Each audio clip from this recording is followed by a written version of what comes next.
sini saya akan menjelaskan tentang hukum Archimedes. Kami menyiapkan 3 wadah dan 3 telur. Hukum Archimedes terbagi menjadi 3. Pertama, tenggelam. 2, melayang. 3, terapung. Gelas pertama berisi air dan dimasukkan telur ke dalam maka akan tenggelam. Gelas kedua berisi air garam. Garam dimasukkan sebanyak setengah sendok maka telur akan melayang. Gelas ketiga berisi air garam yang garamnya dimasukkan sebanyak 4 sendok maka telur akan terapung.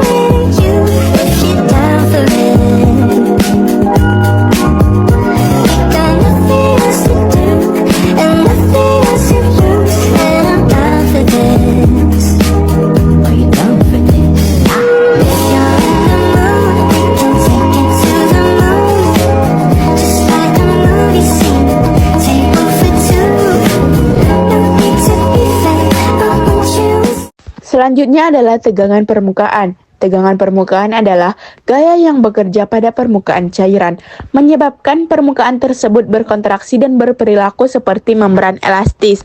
Jadi bahan utamanya adalah silet dan kami menggunakan deterjen sebagai bahan pengental. Yang pertama, silet di atas air. Silet yang diletakkan dengan hati-hati di atas permukaan air akan mengapung, meskipun lebih berat daripada air. Hal ini karena ketegangan permukaan air menahan silet agar tidak tenggelam. Selanjutnya kami menggunakan deterjen. Deterjen mengurangi tegangan permukaan air. Jika kita menambahkan deterjen ke dalam air yang berisi silet, silet akan tenggelam. Hal ini karena deterjen mengurangi gaya kohesi antara molekul air, sehingga tegangan permukaannya melemah.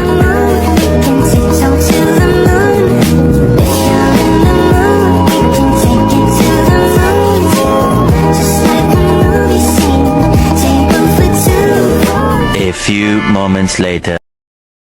A few minutes later. Selanjutnya gejala kapilaritas. Tisu yang kita gunakan berperan sebagai pipa kapiler. Jadi pada gelas berisi pewarna merah lebih cair daripada warna kuning. Semakin banyak pengentalnya, maka air semakin lama mengalir. Jika pengental sedikit, maka air mengalir terus-menerus. Jadi air yang berjalan ke gelas yang kosong disebabkan karena adanya proses kapilaritas. Proses kapilaritas disebabkan karena gaya adesi yang lebih kuat antara cairan dan permukaan ruang sempit, menyebabkan cairan naik atau turun dalam ruang tersebut. Gambar ini menunjukkan eksperimen kapilaritas dengan air berwarna menggunakan tisu sebagai media perantara. Dalam konteks warna kuning, gejala kapilaritas terjadi ketika air berwarna kuning merambat melalui tisu dari satu gelas ke gelas lainnya. Pada eksperimen ini, tisu yang dicelupkan ke dalam larutan berwarna menyerap air. Melalui aksi kapilaritas, memungkinkan air berpindah dari salah satu gelas ke gelas lain, mencampurkan warna jika ada lebih dari satu cairan berwarna. Jika warna kuning terlihat berpindah, ini menunjukkan bahwa tisu tersebut efektif dalam menarik cairan dan mendistribusikannya ke gelas yang lain. Pada gelas berisi pewarna hijau, lebih cair daripada pewarna kuning dan merah. Karena semakin tinggi viskositasnya, maka air semakin lama mengalir. Jika viskositasnya rendah, maka air akan dapat mudah mengalir.